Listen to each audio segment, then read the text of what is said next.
We're excited about getting started. I think you coach for lots of different reasons, but Sally once said, I'd have the best job in the country if it wasn't for these games.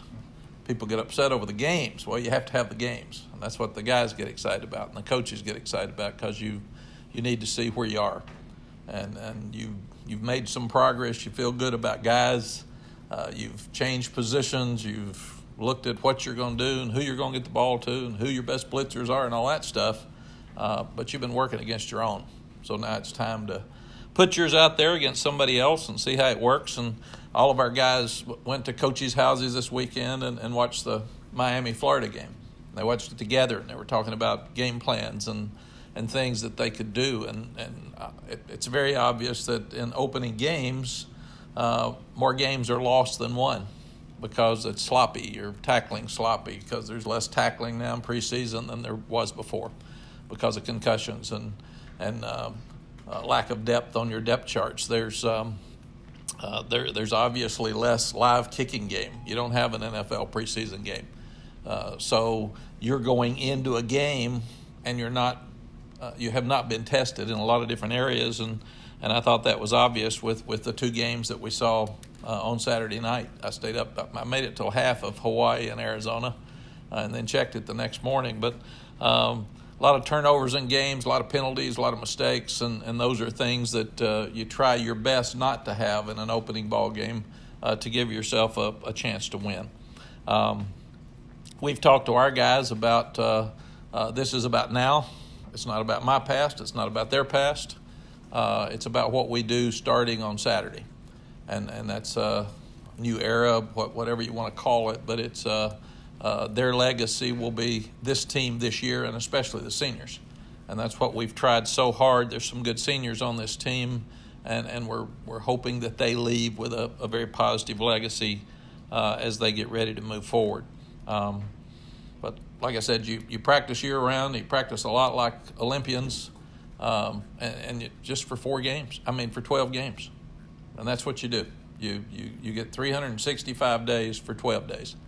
And you got to make those days count. So looks like it's going to be a pretty day in Charlotte. They said it'd be about upper 80s, 5-6 mile per hour wind, it's not going to rain, I don't think. It said 20%, so we're in good shape. Questions from anybody? How ready do you think your team is, and did they make as much progress in August as you maybe had anticipated? Coaches never think their teams are ready. So if you said, do we need another week? Yes, but it's time to go. We had a mock scrimmage Saturday, and we had a lot of mistakes. And thank goodness we had that in the stadium, and we were able to go back and talk about corrections yesterday. We practiced yesterday for an hour and a half, and today's our day off. But it was frightening, the number of mistakes we had in it. This is the first time the staffs worked together. It's the first time this team and staff has worked together. It's new schemes in all three phases. So we've got a lot to get done before Saturday, and all the things that we screwed up Saturday, we've got to correct. How has Sam done since taking on the first team? I think Sam's done better since he took over. It's one of the reasons we felt like we needed to announce a quarterback, because we were not getting very good leadership at that position, because all three of them were trying to get the job and none of them felt like they could step up. And Sam's not real vocal. Jason real vocal, but both guys now, they know who they are, they know where they are, they know the role that they play at this point for our team, and I think Sam's done very well. We did not think, number one, we didn't think it was right to wait the 11 days for the three quarterbacks before we made a decision, and none could transfer if they wanted to. I mean, if you want to leave, you should be able to leave. And Cade did that, obviously. Secondly, we felt like that if it was going to be Sam, for sure, we didn't need to announce him the day before the game or the day of the game. He needed to have felt that for 10 days or 2 weeks, that he was the guy, and get comfortable with you all and get comfortable with it. Mack, so he will start Saturday against South Carolina? As of today, he'll start Saturday. With Cade's decision to transfer, what went into that in terms of him talking with you, or y'all working that out, and how that kind of go down? You would have to ask him, but the conversation that we had, he said he he wanted to start and he wanted to play in the NFL, and he felt like he would look elsewhere for better opportunities. And I said, wish you'd stay. He's a great young man. Wish you the best of luck. He said, would you try to keep me from going anywhere? And I said, no, go where you want. We'll try to help you.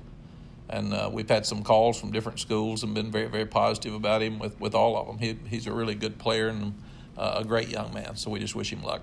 Mack, with only having two of the three guys, then who would be the emergency number 3 guy if you got to that point? Vincent Amendola, Okay.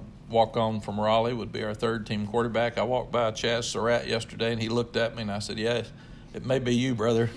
He said, Coach, I'm overloaded right now. And I said, good, we'll just hang on. You may get an emergency call. I hope you don't, but How do you envision Reuter? You talked about, hey, we need both of these guys. Do you envision him playing this weekend as well, potentially, or just giving Sam as long as he can go with? no, we would like to play them both for a couple of reasons. Last year, Larry had 3 that were knocked out of games. So you got to have another guy ready. So we always would like to play 2. Then you got to figure out how, and we're not there yet. When do you put them in, and does it disrupt your team, and what does it take away from Sam? But with both of them being so young, we feel like this year we're going to need both of them to play. Has Sam been more vocal since becoming the blue team quarterback? Yeah, he's not a vocal guy really. He'll call somebody if he needs to, but he really leads more with his actions. He works so hard. He's in the office every day. He's watching video by himself every day. I don't know that I've ever seen a guy work harder than Sam Howell has just to get himself ready. In your experiences, might he be someone where once he gets into an actual game and is in the line of fire and the teammates respect him even more, then maybe some of the vocal stuff may come out more, even if it's you're not seeing it yet? Absolutely. And they said he did some this summer. We weren't around while they had their player-led practices, but they said he was more vocal and called them up once and challenged them. And so I know it's there, and I think he's a good player. So when he plays well, I think it will help. And Jeremy, I think you told me this is the first time we potentially ever started a true freshman quarterback at North Carolina. In opener, yes. In an opener, yes. What would you contribute?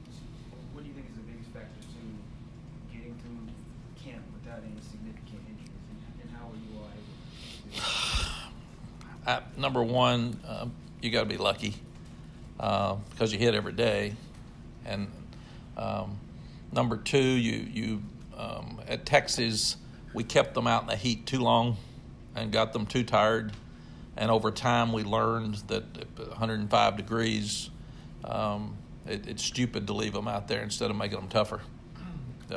They're exhausted. The other thing is that since I got out of coaching and back in, the GPS system is really helpful.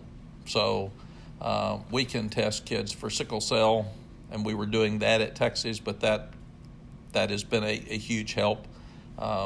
We know during practice we're monitoring how much they've run, whether he's near a hamstring pull or not, and they will take him out and give him fluids. And all of those things just didn't happen before. And we've really challenged the guys to be tougher. If you are hurt, get out. But if you're sore, come on, man. This is football. And that's something that we've got to do. So we've challenged them to stay on their feet and be aggressive and help each other. We've been blue versus blue most of camp and white versus white. But we've also challenged them to be smart. And if it's your team, so practice like the NFL. If a receiver's hanging out, don't take his ribs out. When you might in a game, just because it's the nature of the game, you got to knock the ball loose. But don't hit your own teammate when it's in a tough, when he is in an awkward spot. What all does the GPS, they actually, we should get our trainer, Luke Ross, up here, or Brian Hess at some point to explain it. They actually wear a vest, and it's hooked on their back, and it monitors everything about their body during practice. And we have a strength coach, Dean Mogi, sits up above the practice, and he monitors every one of them. And if it comes up red, the young guy's in trouble and we need to get him out. They've got red, green, yellow just to show you it's the green light, and so it's really a cool thing for kids that the game is much safer for them now than it was when we just had to see when he got tired, he started cramping. What do we do? In fact, we haven't had cramps in preseason either. So, and I've been eating. They give them. They'd have to explain it, but they give them beet juice. I hate beets, and I've been drinking beet juice. That's exactly right. I eat a lot of vegetables, but they give you a vegetable shot, they call it, that's green and really ugly. So I've been doing it with them. I've been taking it every day. So, but the trainers and our strength staff have done a phenomenal job of keeping these kids in shape and healthy. It's been fun to watch. Mack, is it kind of surreal for you from coming back in November, being out of coaching for 6 years to be like it's game week right now? Is it kind of, have you had a chance to kind of look back and be like, oh wow, it's like it's finally here? Do you know, I haven't. I really haven't thought any different. It's like I never left. I practiced really hard when I was with TV, and I prepared really hard, and that's just what you do for your job. But I haven't thought about anything any different. Saturday for me will be another game, and I've had 43 years on that sideline, so I think it'll be the same way. What's your relationship? I was going to say, what's your relationship with Muschamp? Will worked for me for 3 years. I hired him from Auburn. He was actually our head coach in waiting. He did a tremendous job for us there. We had a chance to win the national championship while he was there, and that's why we gave him that title. We thought we wanted to keep him, and a lot of people were coming after him. And he's smart, he's tough, he's aggressive. He did a tremendous job for us. And then when he left us, he became the head coach at Florida, and he's doing a great job at South Carolina. Did it strain the relationship when he left there? No, he left for a head coaching job, so it didn't strain it at all. Mack, you mentioned that this year will be these kids' legacy, especially the seniors. Has it been a process to kind of get them to shed some of the baggage of the past and adjust their mentality? What's that sort of process been like, trying to get that to start from? It was funny that we had a women's clinic in June, I think, and we had a panel. And Antonio Williams, who's been here 1 year, came in from Ohio State. They asked the panel of 4 guys, the ladies did, what's the biggest thing you've got to overcome for this season? And he raised his hand very quickly, and he said, lack of confidence. We've got to be a confident team. So what we've talked to them about is our process and how we win, because some ask about that, because the previous 2 years they've struggled with winning late games especially. And we told them, here's the process. You win by doing the process. And then we've tried to point out every day in practice, here's why you win, here's why you lose. We had entirely too many penalties last year and too many unsportsmanlike penalties. So we can't do that. We're not better than anybody on our schedule. So we've got to be good at everything we do, and we actually even quit calling them the little things. They're all big things. Penalties are big things. They're not little things for us. A turnover's huge, whether we get it or lose it. How are we going to do on third downs? We were poor on third downs last year, both sides. We turned it over too much, and we didn't get enough back. So you start looking at the process of winning. We've tried to show them, don't get into we're good or we're bad. Get into this is what we've got to do to be successful. If I'm not mistaken, the last time UNC won a season opener against Power 5 opponent was when you were here. I think it was against Indiana. Do you have any recollection of that game, and what do you remember? I remember, I think these two were there, so they were young at that stage. Now they're old. So it's yeah, you both of you make me feel better when you're in the room. But Cam Cameron was the head coach, and he was from Chapel Hill. And I think, I can't remember exactly the score. It's a tight game. Maybe we won 20-13 or something. I can't. I'd have to go back and look at it because I haven't. But Jeremy told me that last night, and that's been too long. We need to fix that. No, I think so. In both, because we both recruit the same regions. So you in recruiting, it's like NC State, Duke, Wake, Clemson. I mean, we're all looking at this pool of guys in this footprint. And to me, it was my first game when I was here before with Coach Joe Morrison. And in fact, they beat us, I think, like 38-14. And after the game, he said, "You really have a bad team."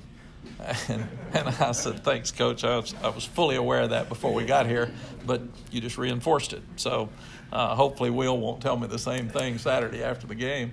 But I think it's a great game. I think the fact that we're halfway between the two in Charlotte's fun, and Charlotte's a hotbed for recruiting for both of us. So it does matter to win any game, but when you're playing somebody that all the kids are aware of and they know the coaches on both sides and they're being recruited by both sides, it is more important. Mack, there's a couple of ACC suspensions that have carried over from last year with Dom and Patrice Renee. How are you handling that situation in terms? I know you can pick which halves they play in. Yeah, we haven't made the final decision yet, but it has to be in this game. It couldn't be in any other game, and you get to pick the half. The way I understand it, so we've got to figure out: do you play them in different halves? We still haven't gotten there yet, but we've been very honest with the team and told them these two guys were in a fight after the NC State game, and they really regret it. It's going to cost them some playing time in the opener, so don't fight. I mean, you get nothing out of fighting. In fact, when they used to fight here before and at Texas, I always said, just leave them alone, let them fight, and they're in the heat, they'll quit pretty soon. If we all run up and grab and try to, then it gets big and exciting and all that. Just let them go. Send them over there in the corner and let them fight. Say, when you all get tired, come see me. Because we said the two best things that can happen if you fight during a ball game, you break your hand and you get kicked out. Those are the most positive things that can happen. So don't do it. Don't do it. Keep your composure. It is completely a lack of composure. And Dominic and Patrice told the team that. They said, how regretful now that that happened afterwards. So, and I wasn't here, didn't see it, hadn't looked at it. That was a decision by the ACC office. With those two players, obviously two seniors who expect to start, how do you expect to kind of replace them? What players do you think will step into those roles? But Ross, it's early in this week, and we've looked at all of it, and we actually have taken them out of practice some and put other guys in to give our team the mentality that they're not going to be there the whole game. But we got to figure out who and where and when. Is it better to start well and have younger guys afterwards, or is it better to hang in there early and then try to bring in your older guys later? That's stuff we're really working on right now. I'm assuming no update on Cam Kelly? No, we're still looking at the process and trying to get a positive outcome, but we hope to hear something final any day. And we're not able to coach him. He's been on the great team for the last 4 or 5 days because we can't coach a guy that we don't know is even going to be on the bus going to Charlotte Friday. So it's got us in a really tough spot, and him. I shouldn't say us, but all of us. Is there communication with the NCAA about why it's taking so long? Because it's game week. One or the other way, right? Yeah, if you could call them for us and ask. We are letting our compliance staff handle it completely. I'm out of it because I don't think it's my place unless they ask me to be involved. But our compliance staff has been in constant communication with them since May. So we're still waiting. With Dominic missing a half on Saturday, possibly Chaz Surratt will get on the field maybe more than you would have maybe thought a month ago. How far has he progressed, and are the instincts starting to kind of become a part of him out there? Yes, Tommy Thigpen has done an amazing job with Chaz Surratt to get him in the right places. He played some safety in high school. He's never played linebacker, and he's 230 pounds and can run 4.5. So he's really doing some good things now that we didn't see in the spring. So I think he will be a really good linebacker for us before he leaves. Coach, how has Michael Carter impacted the team leading up to the season, and how does he sort of make it feel like a family atmosphere? Yes, this team's been very quiet. They're not a vocal team, and they laugh and cut up, but they don't call each other out. And we've said that coach-led teams are very average. Player-led teams are very good. And the best teams I've ever coached, the players in the locker room and on the field handled all of it.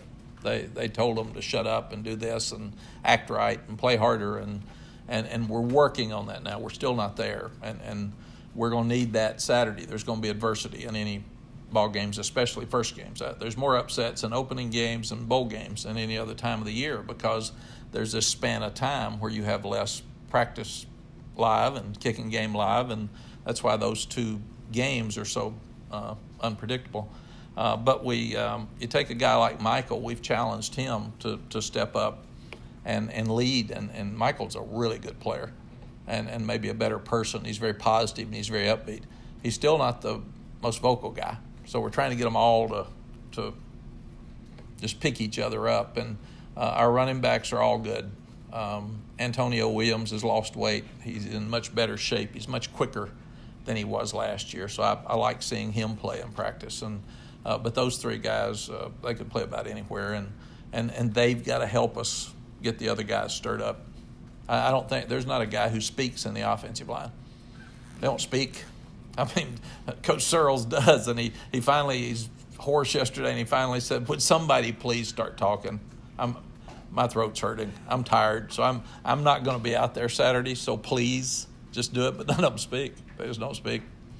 Have you had a team like that before? Usually those guys there's usually one guy that stirs them all up. Right now we don't have that guy, so we need a guy to stir the pot with those guys. But usually they're more quiet than the defense. But this team is quiet.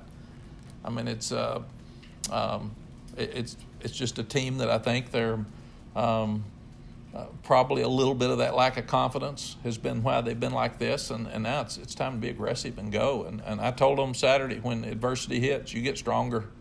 You have better body language. That's because it's going to come, and we've got the team that overcomes adversity the best is going to be the team with the best chance to win. What do you expect to see from South Carolina on Saturday? They're always aggressive on defense with a true freshman quarterback. Will's going to put a bunch around the line of scrimmage and blitz him and try to stop the run and hit the quarterback. I mean, that's easy. I mean, that's a no-brainer, and Will's one of the better defensive coaches in the country, so he gets that.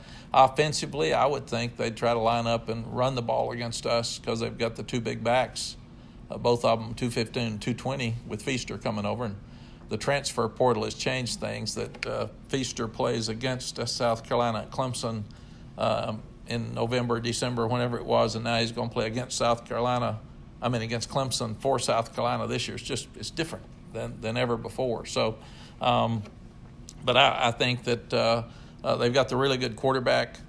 He's experienced. He's an older guy. He's a smart guy. He's a coach's kid, and they're big up front on defense. But you start looking at what these guys can do. I mean, Bentley's been around a long time. So,